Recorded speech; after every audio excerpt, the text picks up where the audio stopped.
कुछ आत्मा ऐसी हैं जो इस संसार में देह से रहेंगी तो, लेकिन मन बुद्धि से किसके संकल्पों में मिलकर एक हो जाएंगी? है जो बाप का संकल्प 100 बच्चों का संकल्प रहेगा। बाप निराकारी तो बच्चे भी निराकारी स्टेज में स्थिर हो जाएंगे। कहते हैं राम गयो रावण गयो जिनको बहु परिवार, तो फिर भला यहां कौन बचेंगे? सिर्फ राम के बच्चे बचेंगे, जो राम के बनेंगे या रावण के भी बनेंगे? हैं? जो सिर्फ राम के बनेंगे वो ही बचेंगे। रावण के बनने वाले नहीं बचेंगे। राम के भी बच्चे बनेंगे तो रावण के भी बनेंगे। यहां दोनों ही बचेंगे और दोनों ही रहेंगे। क्या?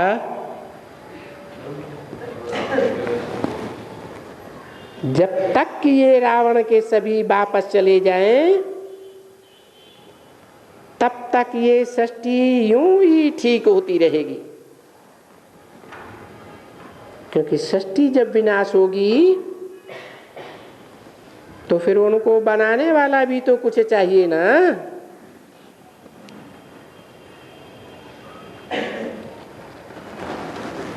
बनाने वाला सिर्फ सत्य होगा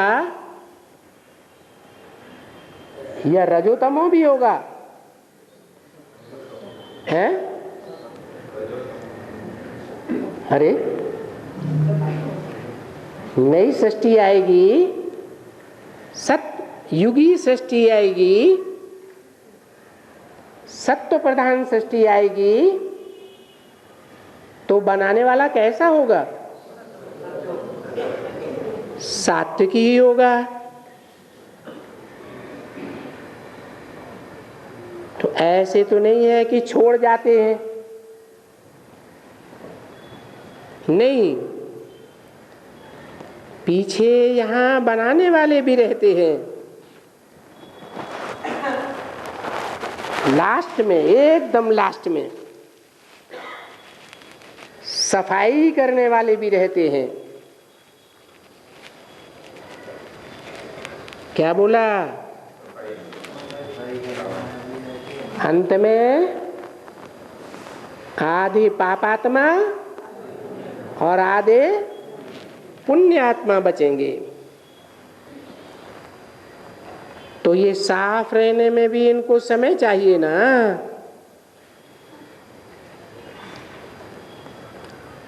हम भी चले जाएंगे। किसने बोला है? ये किसने बोला हम भी चले जाएंगे? है? हाँ, ब्रह्मा बाबा ने बीच में इंटरफियर करके बोल दिया। क्या बोला? हम भी चले जावे। हम भी माने कौन भी है? अरे ब्रह्मा माने चंद्रमा। चंद्रमा अथवा जो भी चंद्रवंशी है उनकी तरफ से बोला। किसने बोला? ज्ञान चंद्रमा ब्रह्मा ने बोला हम भी चले जावेंगे। चंद्रवंशी जो 100% चंद्रवंशी ही रहेंगे,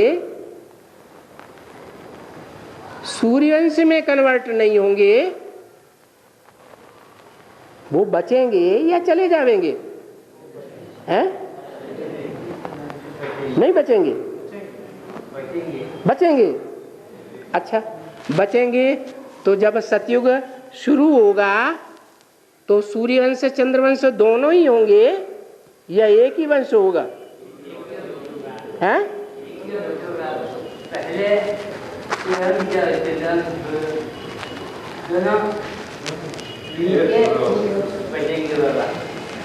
बाद में ब्रह्मा सरस्वती के वंश आएंगे। कृष्ण पैदा होगा तो अकेला कृष्ण पैदा होगा या राधा भी पैदा होगी साथ में? है तो कृष्ण और राधा को क्या कहेंगे? चंद्रवंशी कहेंगे। चंद्रमा से पैदाइश है उनकी, है? सूर्य से पैदाइश है या चंद्र से पैदाइश है? पैदाइश तो ज्ञान सूर्य से ही है। तो जो सतयुग में राधा कृष्ण पैदा होंगे उनको रचने वाले रचयिता सूर्यवंशी होंगे या उनमें चंद्रवंशी भी होंगे? सूर्यवंशी ही होंगे। ये बाबा ने जो बोला हम भी चले जाएंगे, ये चंद्रवंशियों की बात है।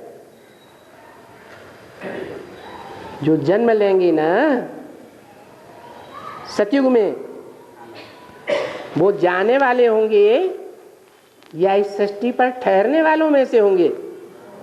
हैं? जाने वालों में से। तो बोला फिर भी जरूर कुछ रहेंगे,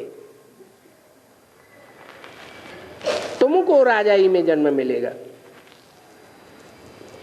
ये किसने बोला है? शिव बाबा ने बोला तुमको कहाँ जन्म मिलेगा? है? राजाई में जन्म मिलेगा। और वो फिर यहाँ बैठ करके सफाइयां करते रहते हैं।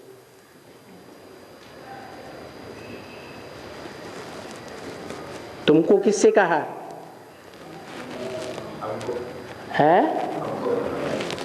रुद्रमाला से कहा या चंद्रवंशियों से, इस्लाम आदि वंशियों से कहा? तुमको राजाई में जन्म मिलेगा। और वो फिर यहां बैठ करके सफाई करेंगे। तुम लोगों को राज्य कैसे मिलता है? हैं? तुम लोगों को राज्य कैसे मिलता है? हैं? अरे तुम देह से जन्म लेकर के राज्य करेंगे बाद में, या बाप से तुमको राजाई मिलती है इसी जन्म में? ब्रह्मा सरस्वती जन्म देह का लेंगे राधा कृष्ण के रूप में, और तुम नर से नारायण डायरेक्ट बनेंगे या पहले प्रिंस के रूप में, प्रिंसेस के रूप में जन्म लेंगे? तुम तो डायरेक्ट नर से नारायण जैसे बनने वाले हो। तो तरीका क्या है तुमको राज्य मिलने का? बाप कहते हैं ना, जहां जीत वहां जन्म। तो तुमको कहां जन्म मिलता है? जन्म माने क्या? ये हद का जन्म होगा, दिव्य जन्म होगा, बेहद का जन्म होगा, तुम्हारा प्रत्यक्षता रूपी जन्म होगा। तो तुमने किस पर जीत पाई है? माया पर जीत पाई। माया कौन से धर्म की है? उसके ऊपर जीत पाई। तुम चंद्रवंशियों पर जीत नहीं पाते हो, है? पाते हो या नहीं पाते हो? है। तो तुमको राज्य ऐसे मिलता है, जहां जीत पाते हो वहीं तुमको प्रत्यक्षता रूपी जन्म भी मिल जाता है और भारत में ही जीत होगी। क्या कहा? जिनमें विदेशियों की बुद्धि है, जो विदेशी धर्म पिताओं को फॉलो करने वाले हैं या विदेशी हैं, विपरीत देशी हैं, वहां जीत नहीं होती है, भारत में ही रहेंगे और वो सब खत्म हो ही जाएंगे। कौन है? कौन खत्म हो जाएंगे?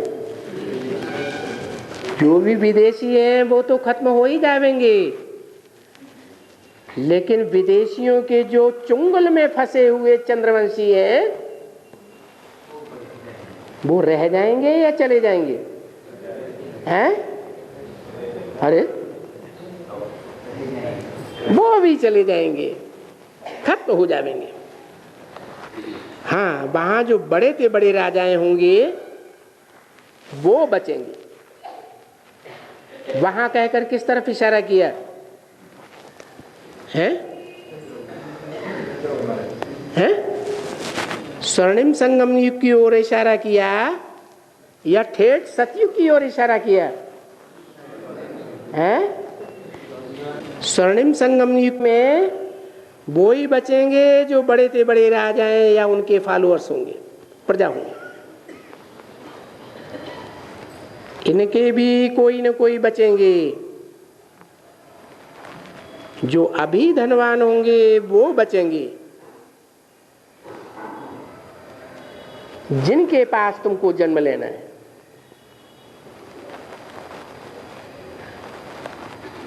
जिनके पास बहुत धन बच जाएगा उसके पास तुम जन्म लेंगे। तो गोया सब जो भी सृष्टि है तो इनका पीछे मालिक बनना है। सारी सृष्टि के मालिक बनते हो। ओम शांति।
प्रातः क्लास चल रहा था 28/4/64 का 7वें पेज के मध्यांत में बात चल रही थी।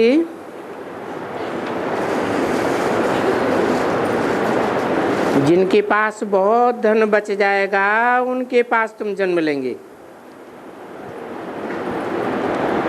तो गोया सब जो भी सृष्टि है तो इनका पीछे मालिक बनना है। फिर ऐसे भी तुम नहीं समझो कि ये जो धन दौलत यहाँ पड़ी हुई है मिट्टी में मिलेगी, वो कोई तुम्हारे काम आएगी नहीं। तुम्हारे पास यहाँ कहाँ है मणि ताज हीरे और बड़े बड़े जो भी हैं, कोई ये थोड़े ही है। ये हीरे पन्ना मोती माणिक तो तुम्हारे लिए कुछ भी नहीं है। यहाँ इस दुनिया में जो मिल्कियत है वो बर्थ नाटे पैनी है। तुम्हारी मिल्कियत तो ज्ञान धन की है जो जन्म जन्मांतर काम करेगी। ये ज्ञान धन ही तुम्हारे जन्म जन्मांतर के लिए स्थूल हीरे माणिक बन जावेंगे।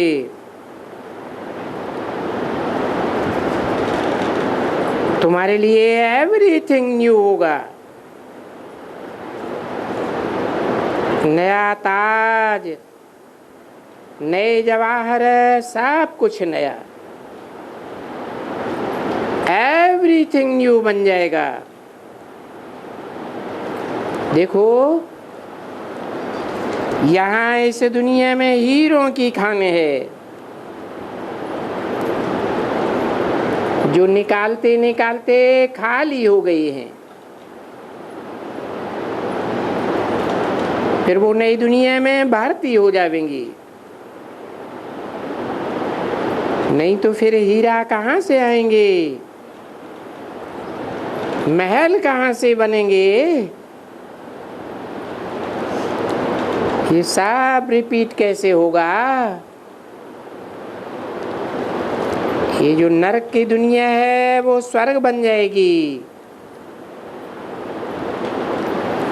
बाद में वो स्वर्ग सो नरक बन जाता है।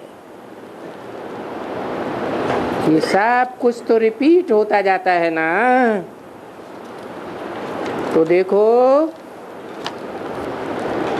समझने की कितनी बुद्धि चाहिए। 28/4/1964 की वाणी का 8वां पेज। जो नया आदमी यहाँ आकर के बैठा होगा उनको तो कुछ भी समझ में नहीं आवेगा। तो बोलते हैं पता नहीं ये क्या बातें हैं। बाकी तो तुम्हारे पुराणों में भी जो अच्छे पुराने समझदार हैं वो समझते हैं और बाकी तो कम समझते हैं। कोई उनसे भी कम समझते हैं क्योंकि भविष्य आने वाली दुनिया में नंबरवार मर्तबे मिलने हैं ना। और ये मर्तबे कौन देते हैं, बेहद का बाप देते हैं। वो ज्ञान है ना, वो ज्ञान सुन करके हम बाप से ऐसा मर्तबा पाते हैं। हम शास्त्र बहुत जानते हैं, जन्म जन्मांतर हमारे बहुत पड़े हुए हैं,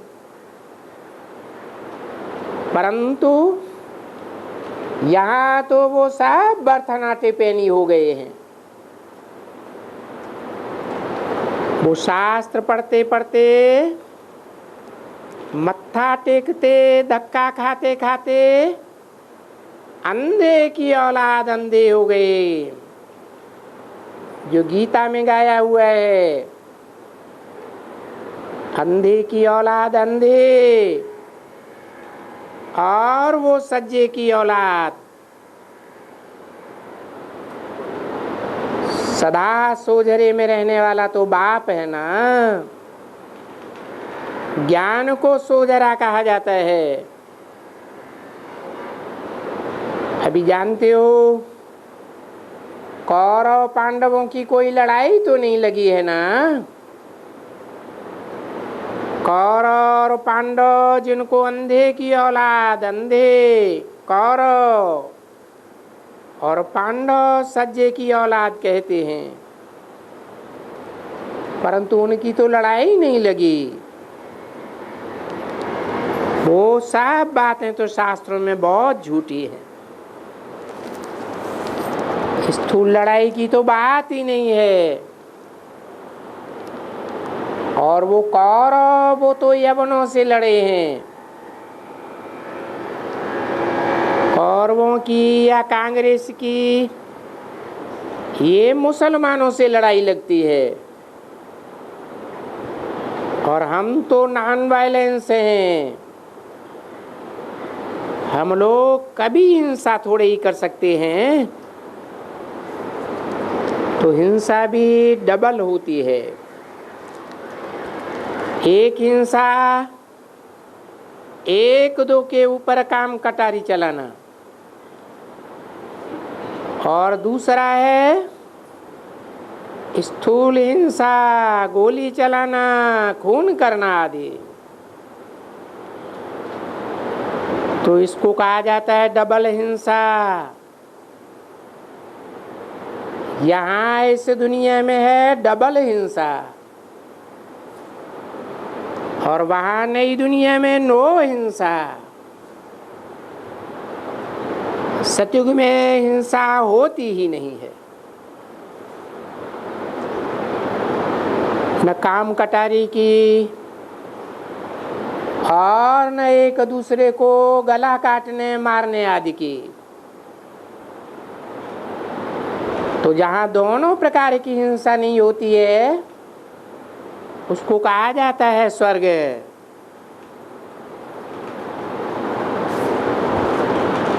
आत्मिक स्थिति में जाने वालों की दुनिया ये भारत ही था, अब नहीं है। वही अहिंसक भारत फिर से रिपीट हो रहा है।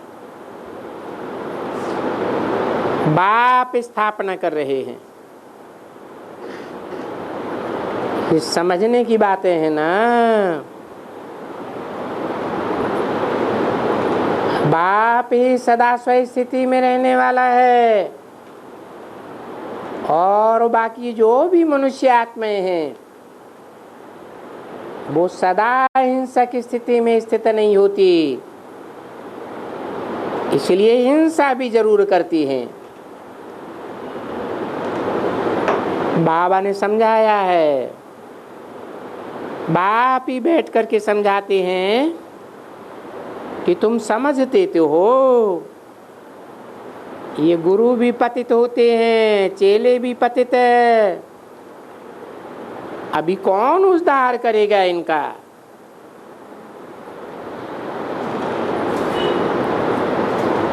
पतित कहा ही जाता है जो विकार में जाते हैं।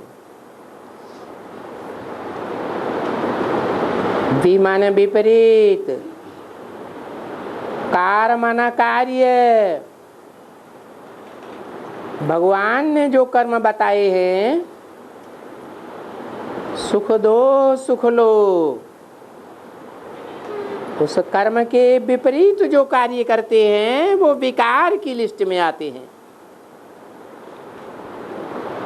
और तुम सन्यासी को पतित कहेंगे?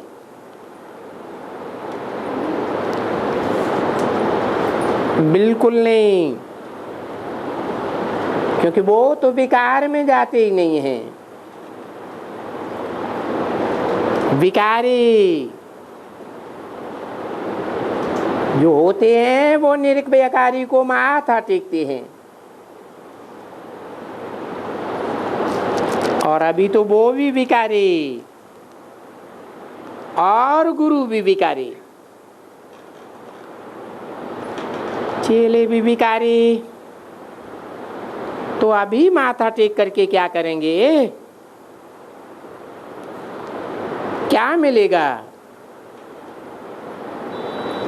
क्या आशीर्वाद मिलेगा? मिलेगी आशीर्वाद? नहीं। उन विकारियों से क्या दृष्टि मिलेगी जिनका काम ही है कर्मेंद्रियों से दुख देना, दुख लेना। जैसे खुद विकारी हैं वैसे वो भी विकारी। तो बाबा कहते हैं इसको कहा जाता है तमो प्रधान बुद्धि। जो इतना भी अकल में नहीं आता है कि विकारी को गुरु बना करके हमको क्या मिलेगा, तो बस फिर विकारी ही बन जाते हैं और तो कुछ भी नहीं। अच्छा चलो अब टोली लाओ। बाप समझाते हैं तुम बच्चे सब कुछ जान गए हो। जो बाप जानते हैं अगर बच्चे नहीं जाने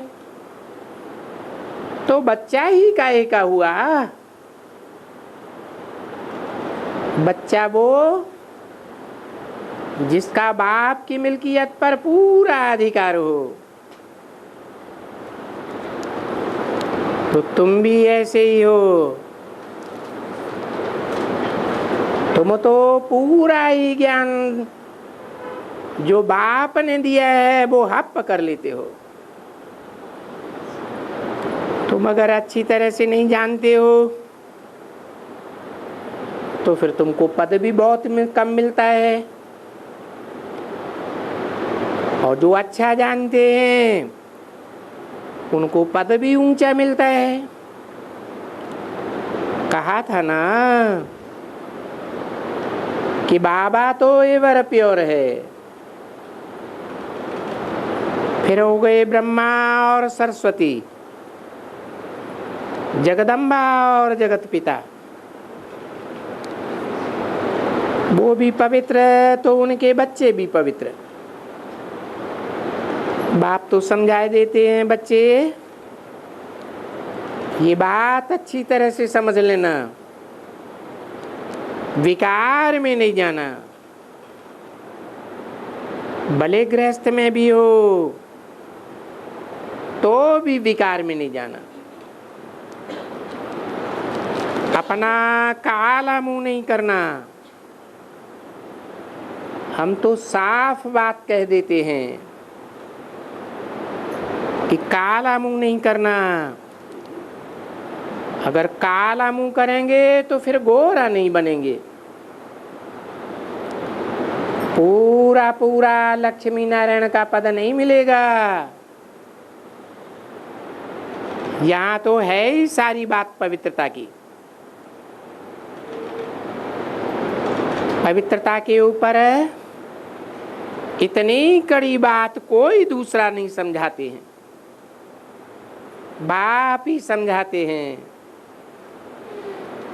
सन्यासी फॉलोअर को ऐसे नहीं कहेंगे कि पवित्र रहो, वो तो कहेंगे कुछ तो विकारों को छोड़ो। अच्छा काम विकार छोड़ दो, भला कोई तो विकार छोड़ दो। हमारे से एग्रीमेंट करो कि महीने में एक बार जावेंगे विकार में। पीछे ऐसे ऐसे मांगते रहते हैं, फिर तीर्थों पर ले जाते हैं। चलो तीर्थों में जाकर के कुछ टाइम के लिए तो छोड़ो। 28/4/1964 की वाणी का 9वां पेज। अच्छा, प्याज खाना तो छोड़ो, एप्पल खाना तो छोड़ो, आम खाना तो छोड़ो। भला आम भी खाना छोड़ दिया। ऐसे भी बहुत हमारे पास आते हैं, पूछते हैं अच्छा तुम आम क्यों नहीं खाते हो? तो कहते हैं हम आम खाना तीर्थों पर छोड़ करके आए हैं। अरे अच्छे में अच्छी चीज छोड़ करके आए, वो तो कहते हैं प्याज छोड़ो। तुमने ये क्यों छोड़ करके आया? ये एप्पल तो, ये आम तो फल है ना, और फल तो देवताएं बहुत खाते हैं। ऐसे ऐसे जैसे गुरुओं की मत मिली तो चल पड़ती है। तो देखो ये खेल वंडरफुल है, इतना बड़ा नाटक है, यहाँ सभी एक्टर्स हैं और सभी आत्मा रूपी एक्टर्स अविनाशी हैं। उनका पार्ट भी अविनाशी है। ये बातें बड़ी समझनी होती हैं। आत्मा में कैसा पार्ट भरा हुआ है और अविनाशी पार्ट है फॉर एवर। न कभी आत्मा पुरानी हो सकती है और न उनका पार्ट पुराना हो सकता है। Ever new. मीठे मीठे बच्चे, फिर से आए मिले हुए हो तुम। फिर से हर 5-4 वर्ष के बाद मिलते ही रहते हो। अभी ये तुमको मालूम हुआ कि हम 5000 वर्ष के बाद ये भारत स्वर्ग बनाते हैं। स्वर्ग बन करके 5000 वर्ष पूरे होने से नौरव नरक बनता है।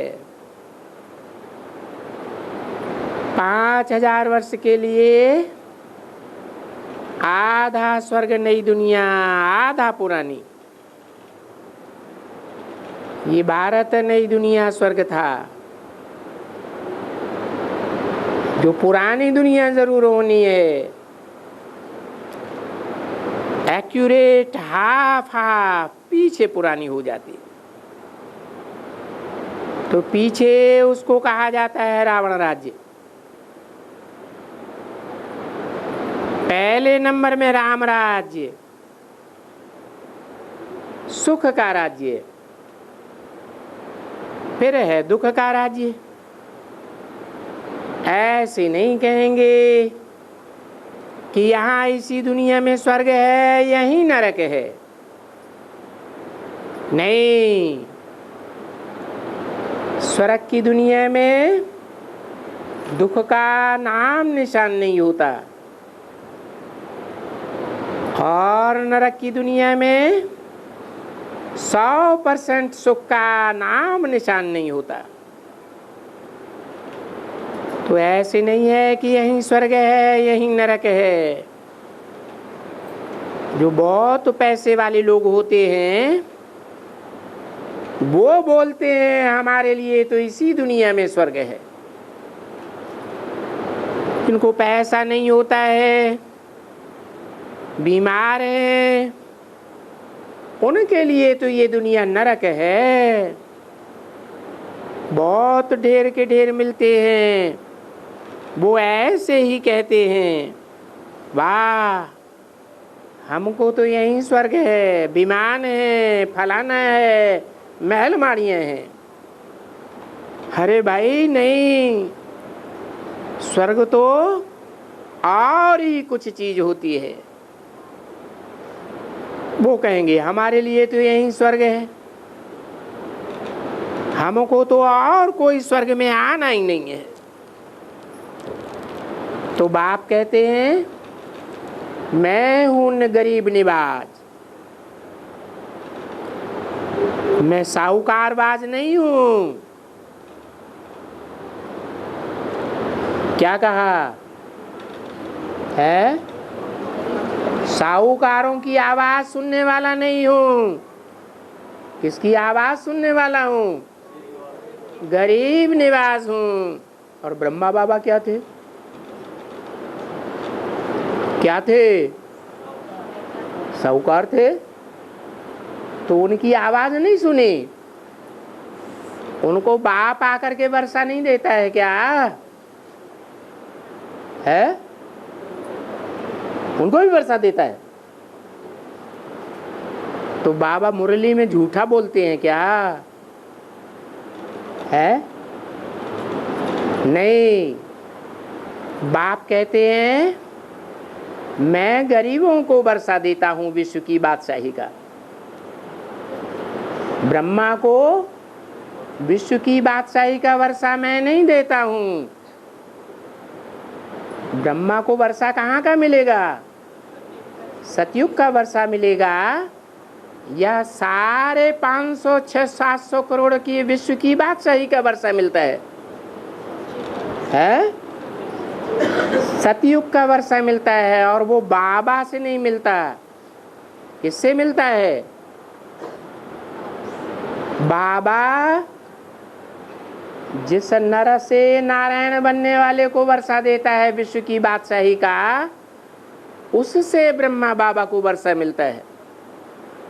सतयुग में प्रिंस बनेगा, परंतु उसका बाप कौन बनेगा? सतयुग में कृष्ण जो प्रिंस बनेगा, उसको सतयुग का वर्षा देने वाला प्रैक्टिकल में कौन होगा? है? नारायण होगा, जो नर से नारायण बनता है। तो मैं साहूकारबाज नहीं हूं। अजामिल जैसे पापात्मा हो, चाहे अहिल्याएं हो, चाहे कुब्जाएं हो, हम तो उनको ही साहूकार बनाता हूं। बाकी जिनके पास एरोप्लेन है, बिरला जैसे साहूकार हैं, उनके लिए तो इम्पॉसिबल है।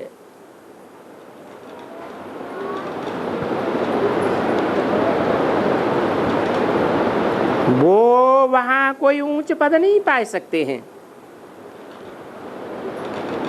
क्योंकि उनको तो यहाँ ही बहुत मिल्कियत है। उनकी कमाई है पुत्र पौत्रों के लिए, या तो वो अपनी सारी कमाई शिव बालक को दे देंगे। क्या देंगे? उन्होंने जो कमाई है वो अपने पुत्र पौत्रों के लिए, पौत्रियों के लिए कमाई है, या शिव बाबा को देने के लिए कमाई है? तो शिव बाबा को जो बालक नहीं बना सकते हैं, उनको अपना न देवे तो बाप उनको फिर 21 जन्म का नहीं दे सकते। अरे बाप तो लेकर के भी तुम बच्चों को ही दे देते हैं, क्योंकि शिव बाबा तो दाता है। वो क्या करेगा लेकर के? उनको कोई महल बनाने हैं क्या? नहीं, ये सब कुछ तुम्हारे लिए है। Everything for you. बाबा ने समझाया ना, ये सब किसके लिए बने हैं? Everything for you. बाप को कहा जाता है बाबा।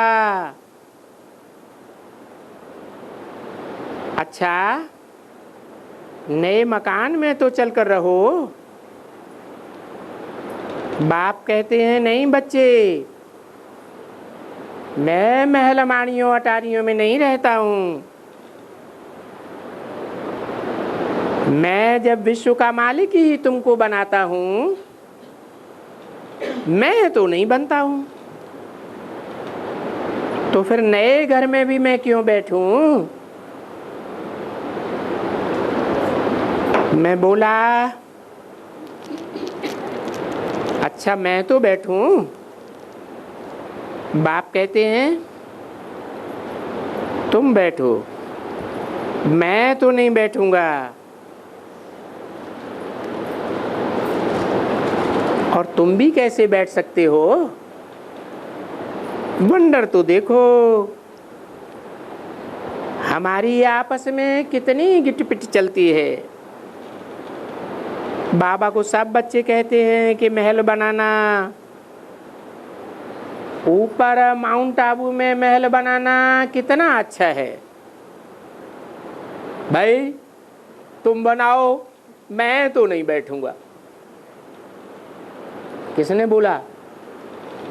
किसको बोला है? शिव बाप ने बोला माउंट आबू में तुम महल माड़ियां बनाओ, तुम बैठो। कौन बैठे है? अरे कौन बैठे हैं वहां? मैं तो नहीं बैठूंगा। अब मैं नहीं बैठूंगा। और मैं नहीं बैठूंगा तो ये कैसे बैठ जाएगा? कौन? ब्रह्मा बाबा। तो ये तो तकलीफ हो गई, तो खिटपिट हो गई ना। अभी तुम समझ गए हो। बाबा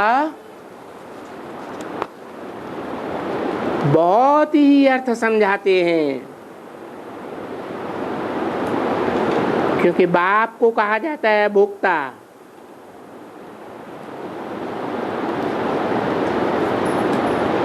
बाप अभोक्ता है तो तुमको भी अभोक्ता बनावेंगे ना।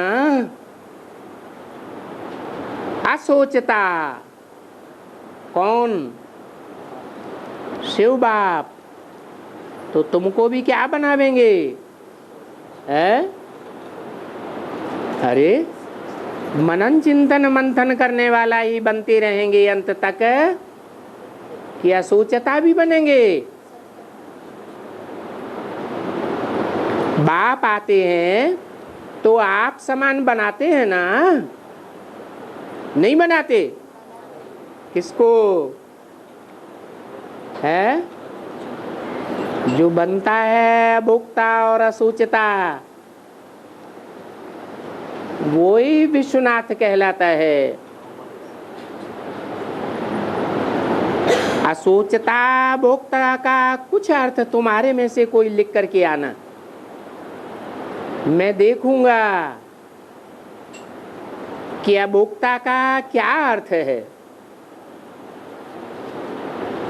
ये अर्थ नहीं है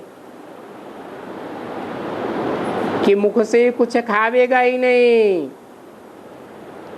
या आंखों से कुछ देखेगा ही नहीं, या कोई भी इंद्रिय से कुछ भोगेगा ही नहीं। ऐसा अर्थ है क्या? है ऐसा अर्थ? है? अरे इंद्रियों से कुछ भोगता है या नहीं भोगता है? भोगता है। उसकी यादगार क्या है? है? अरे मंदिरों में शिवलिंग रखा हुआ है जलाधारी में, तो ऐसे नहीं है कि इंद्रियों से भोगता नहीं है। हाँ, देवताएं सभी इंद्रियों से भोगते हैं, उनकी यादगार दिखाई जाती है। कमल नयन, कमल के समान अभोक्ता, कमल मुख, कमल के समान मुख, कमल हस्त, कमल पाद। जैसे कमल निर्लिप्त रहता है, ऐसे निर्लिप्त जीवन बिताते हैं देवात्माएं संगम युग में अपनी संपूर्ण अवस्था में। तो पूछते हैं अभोक्ता का अर्थ क्या है, असोचता का अर्थ क्या है। मैं आज तुम बच्चों को सबक देता हूं,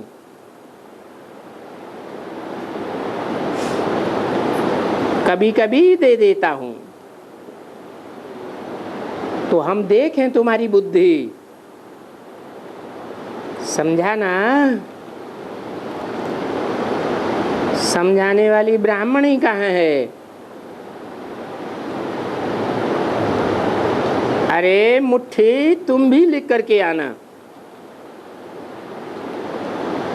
बाबा तुमको नहीं बताएंगे। अगर जाएंगी भी तो, परंतु बाबा प्रश्न पूछते हैं। और देखो ये प्रश्न सबके पास जाता है, सब बच्चे सुनेंगे और सब हमको लिख करके भेजेंगे कि बाप को अभोक्ता और फिर असोचता क्यों कहा जाता है। कोई चीज ही नहीं है भोगने की, फिर अभोक्ता कहा जाता है क्या? कोई बात ही नहीं है सोचने की, फिर असोचता कहा जाता है क्या? एक बक्सा बनाए दो, उस बक्से में टुकड़ी टुकड़ी में लिख करके देना, ये 2 अक्षर हैं, अभोक्ता और असोचता। हर एक बात में 1 सेकंड लगता है। जब जीवन मुक्ति सेकंड में, बाप से वर्षा सेकंड में, सेकंड का अर्थ भी समझाया। बच्चा बाप को पैदा हुआ और वर्षा मिला, क्या टाइम लगा?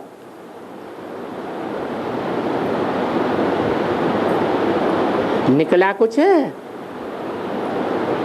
देखा कि बच्चा है या बच्ची है? अगर बच्चा पैदा हुआ तो वारिस है,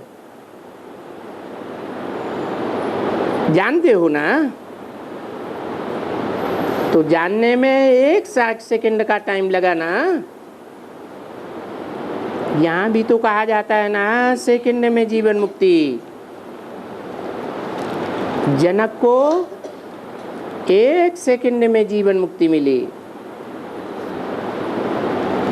उनका अर्थ कोई ऋषि मुनि आदि समझ सकते हैं क्या? कुछ भी नहीं समझेंगे। बस सेकंड माना ही बाप को जाना। और किसके द्वारा जाना? बच्चों द्वारा। और जनक को किस द्वारा? अष्टावक्र के द्वारा। कौन हुआ अष्टावक्र?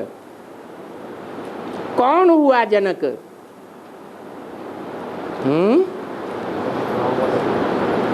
रामवाली आत्मा क्या? जनक। जनक माने बाप, जन माने जन्म, का माना करना, जन्म करने वाला, अर्थात जनक माना बाप। तो जनक को जीवन मुक्ति किसके द्वारा मिली? क्या नाम बताया? अष्टावक्र के द्वारा। कौन हुआ अष्टावक्र? 8 जगह से वक्र। क्या? ऐसे तो कृष्ण को त्रिभंगी लाल कहते हैं, 3 जगह से टेढ़ा, गर्दन से भी टेढ़ा, कमर से भी टेढ़ा, घुटनों से भी टेढ़ा। लेकिन फिर बोला है यहाँ अष्टावक्र, 8 जगह से टेढ़ा। क्या ये 8 जगह तोड़ फोड़ किसने की होगी? है अष्टावक्र को 8 जगह से टेढ़ा बनाने वाला कौन? जो 8 धर्मों की विधर्मी रानियां हैं, उन रानियों ने पट्ट में गिरने से पहले इनको तोड़ फोड़ कर दी, तो 8 जगह से टेढ़े हो गए। कौन? किसकी आत्मा की बात है? कौन टेढ़ा हो गया है? अरे ज्ञानी टेढ़ा होगा या अज्ञानी टेढ़ा होगा? कौन टेढ़ा होगा? ज्ञानी धोखा खाएगा या अज्ञानी धोखा खाएगा? अज्ञानी ही धोखा खाते हैं। जो ज्ञानी होते हैं वो किसी से धोखा नहीं खा सकते। तो कौन हुआ अष्टावक्र और कौन हुआ जनक है? रामवली आत्मा जनक और कृष्ण वाली आत्मा अष्टावक्र। शरीर छोड़ने से पहले ही 8 रानियों ने धोखा दे दिया, तो 8 जगह से टेढ़ा हो गया। फिर जनक को वर्षा किससे मिला? ज्ञान धन का है? अरे कोई तो प्रैक्टिकल में देने वाला निमित्त बना। कौन बना है? अरे राम वाली आत्मा को ज्ञान कहां से मिला? बेसिक में थी या नहीं थी? थी, तो कहां से मिला? ब्रह्मा से मिला ना। तो कृष्ण वाली आत्मा अगर अष्टावक्र है तो ज्ञान का वर्षा कहां से मिला? मुरलियों का ज्ञान कहां से मिला? ब्रह्मा से ही मिला ना। तो तुम लोगों ने अष्टावक्र गीता नहीं पढ़ी है। तुम्हारे में से तो कोई शायद पढ़ी नहीं होगी। मैं तुमको मंगा करके दूंगा। तो अष्टावक्र यानी बच्चे ने, और सो भी अष्टावक्र बूढ़ा बूढ़ा कुकड़ा मुकड़ा सिकुड़ा। क्या सेकंड में जीवन मुक्ति पाने की विधि बताई? क्या सुनाया होगा है? अष्टावक्र ने जनक को क्या सुनाया होगा? अरे कुछ सुनाया होगा या नहीं? बाबा को पहचानते हो? वो तुम्हारा बाबा लगता है। हाँ, बाप लगते हैं। बस बाप लगते हैं, उनकी आंखें बंद हो गई और साक्षात्कार कर लिया। समझा ना? ये बड़ी आखानी है घोड़े के ऊपर। घोड़ा माने क्या है? मन रूपी घोड़ा। वो कहते थे कि घोड़े के ऊपर हम ऐसे पैर धरे और मुझे साक्षात्कार हो जावे। जैसे किसका हठ पूरा करना हो। तो ये बड़ी अच्छी आखानी है। अष्टावक्र गीता में लिखा हुआ है। ये आखानी की बात सेकंड में है ना। तो बच्चा पैदा हुआ और ये वारिस बना, निश्चय हुआ तो पकड़ लेना चाहिए। अभी निश्चय हो करके अवस्था जमाना उसके ऊपर है, बच्चे के ऊपर है वर्षे का हक।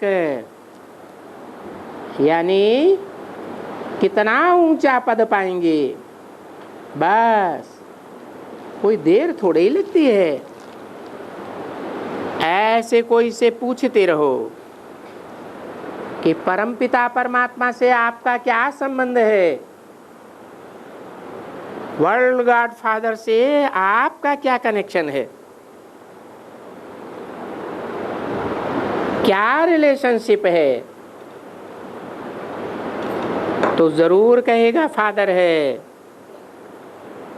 तो हेवनली गॉड फादर हेवन स्थापन करने वाला हुआ ना।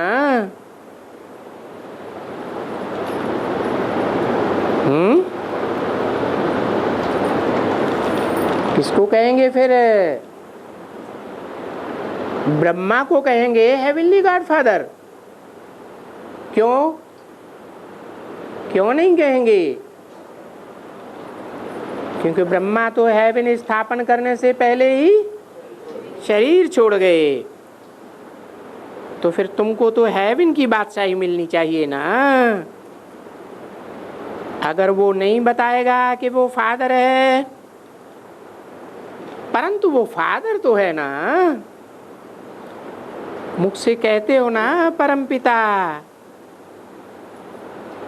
बापों का बाप, सभी मनुष्य मात्र का, मनुष्य आत्माओं का बाप प्रजापिता। फिर उसका बाप कौन? कहेंगे परमपिता। तो तुमको उस परमपिता से वर्षा मिलना चाहिए। तो हम जानते हैं ना कैसे वर्षा मिलता है। जो वर्षा मिलता है वो समझा सके ना, तो हम टीचर हो गए ना। टीचर हो, कोई भी प्रश्न पूछे और खुद ही प्रश्न का जवाब न जाने तो फिर प्रश्न कैसे पूछेंगे? समझते हो मीठे मीठे बच्चों? अच्छा, बच्चों को ओम शांति।